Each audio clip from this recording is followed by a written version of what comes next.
Hi, Richard Shrubb. Welcome to 10 by 6. Right, Jason, how you doing? Well, thank you. Well, thank you.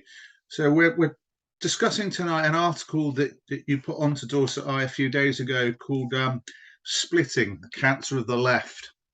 And effectively what you're saying is that many people are leaving the Labour Party or being kicked out of the Labour Party for a number of reasons, which we don't need to go into here at this point.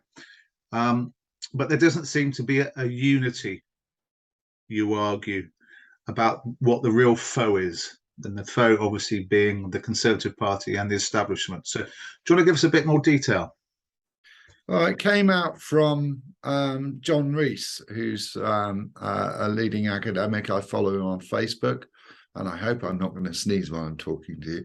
But anyway, he said that now Unite has launched its new campaign. We have four major campaigns: the CWU's, the Enough is Enough, the Don't Pay campaign, the People's Assembly, and now Unite. And I think the issue is that people don't know what gang to join. And we used to have, and I worked with you on this a decade ago, setting up the People's Assembly. And that was more or less, that was the TUC reaching out to the public.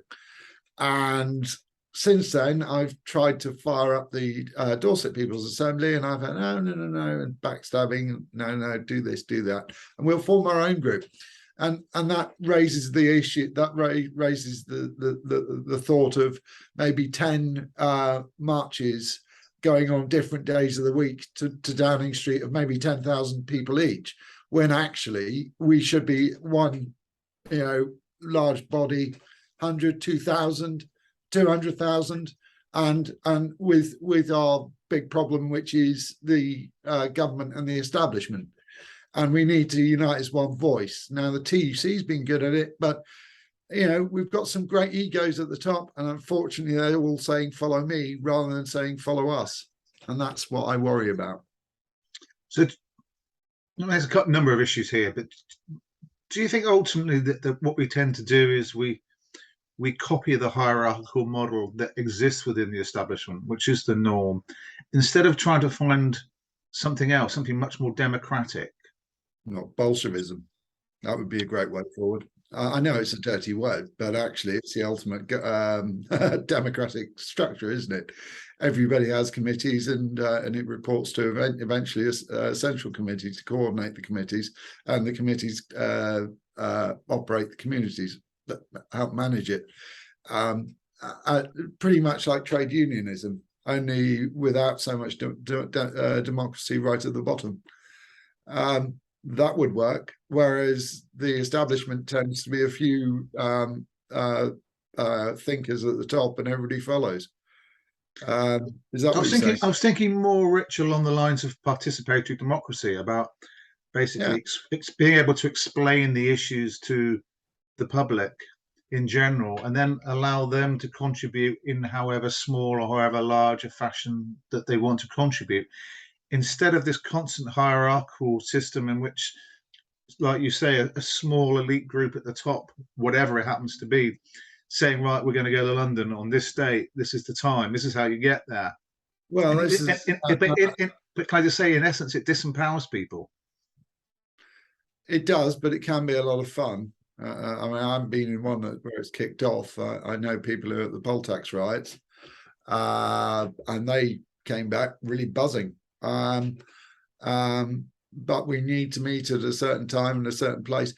There was one protest that my car broke down and stopped me from going to in London, where they arrived in multiple places around London simultaneously, and that's Jeremy Corbyn was involved in that organisation.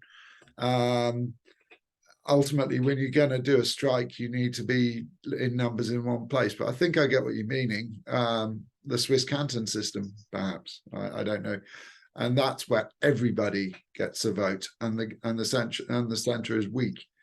And that's by referendum politics, isn't it? Yeah, I don't know if it's necessarily in a comparison with the Swiss model. I think it's more just that if people were feeling disempowered and they're feeling that their lives are relatively meaningless and their vote is relatively meaningless, then just having the same system but with different ideological voices is probably not going to inspire them very much. So we need to get rid of first past the post. Is that what you're saying? Well, I'm talking more about the organisation of the left, which is obviously what your article is about. I'm talking more about this idea that, you know, some people don't want to go all the way to London on a coach on a Saturday, which is effectively only one of their 2 days off, having worked all week on a low pay, and sacrificing that Saturday when there's plenty of other things possibly that they look forward to doing.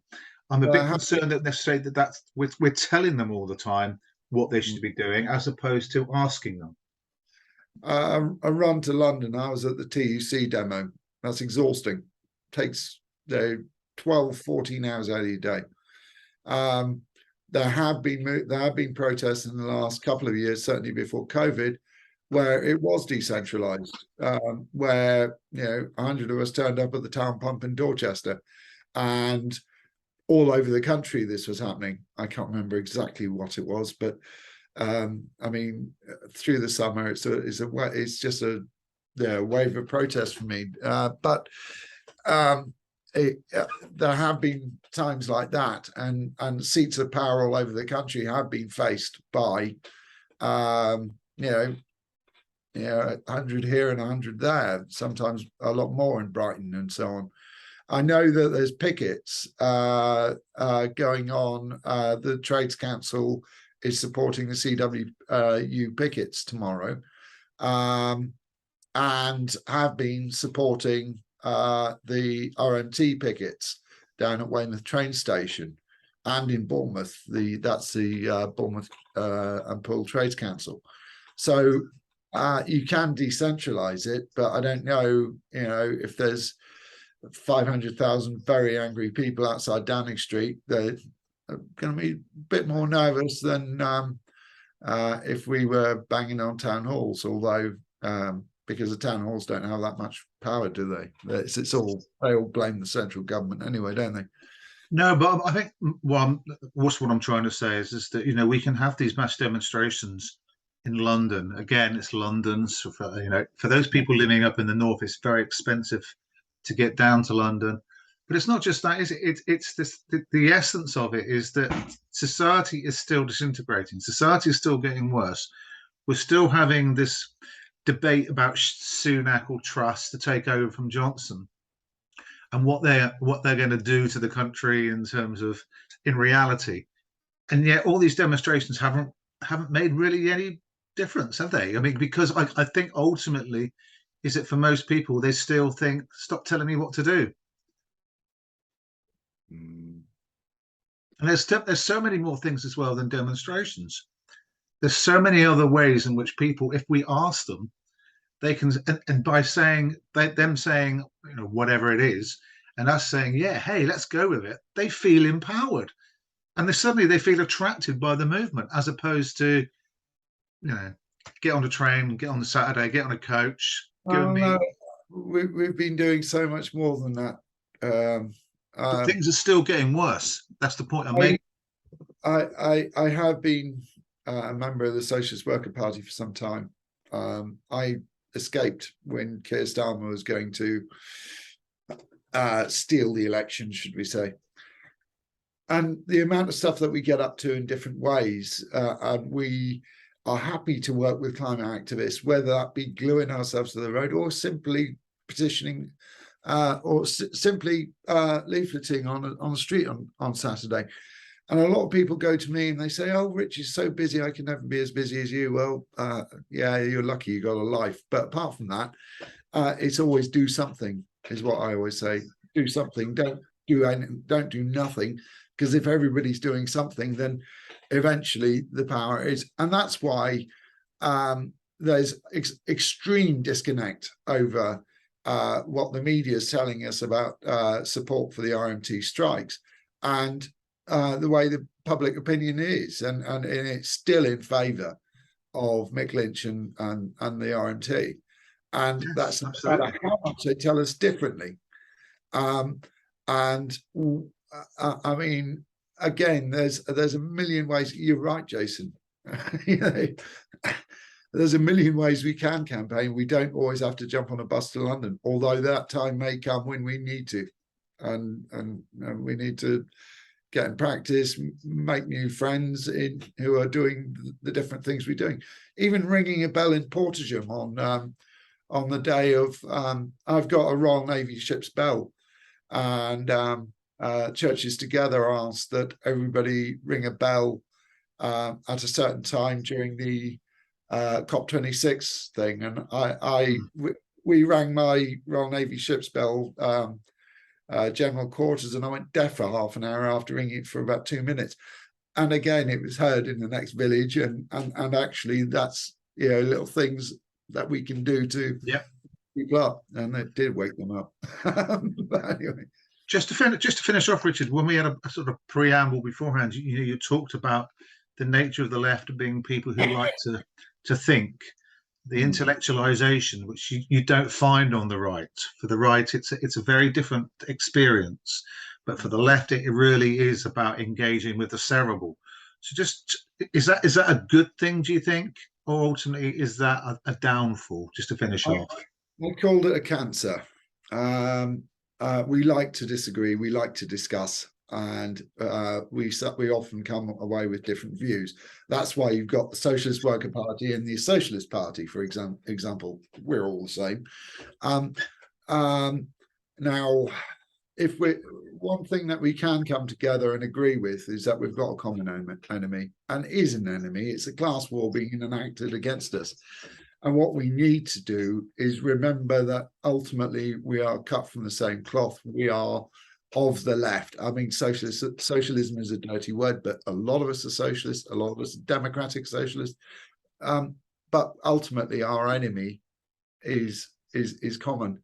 And I would suggest meeting with the Dorset Socialist meetings that are every Thursday night on Zoom, sometimes hybrid meetings, and joining the Dorset Rail Strike Support WhatsApp group if you can find it, or you hear about it, because that's actually focusing support for all strikes going on, and potential strikes at the council, strikes at BT, strikes at Royal Mail, strikes at on the railways, and strikes at Daily Express. Yeah, well, yeah. That there is this Friday. Listen to me before I come back to you. But I mean, the Daily Express and the Mirror, they are striking over paying conditions, and yet their front pages are constantly are being used by the owners to hit out at people who strike, hit out at people who stand up for themselves. The irony. BBC used to be well unionised. They used to have a strong NUJ presence. Dare I say it? I know there's one member in the NUJ in the Dorset Echo. You'd all be welcome to join. We would love it if you joined us. And the Echo routinely reports, does splats on how inconvenienced people are going up to London. What for on these trains? To do business at Canary Wharf, yeah. But anyway, it's a funny old world, and yeah, there's still something like 29% of us in unions. That's 1 in 3 of us of working age. Come on in, the water's lovely, and united we stand and divided we fall. And that's the thing. We like to be divided. Let's stop being divided and start uniting.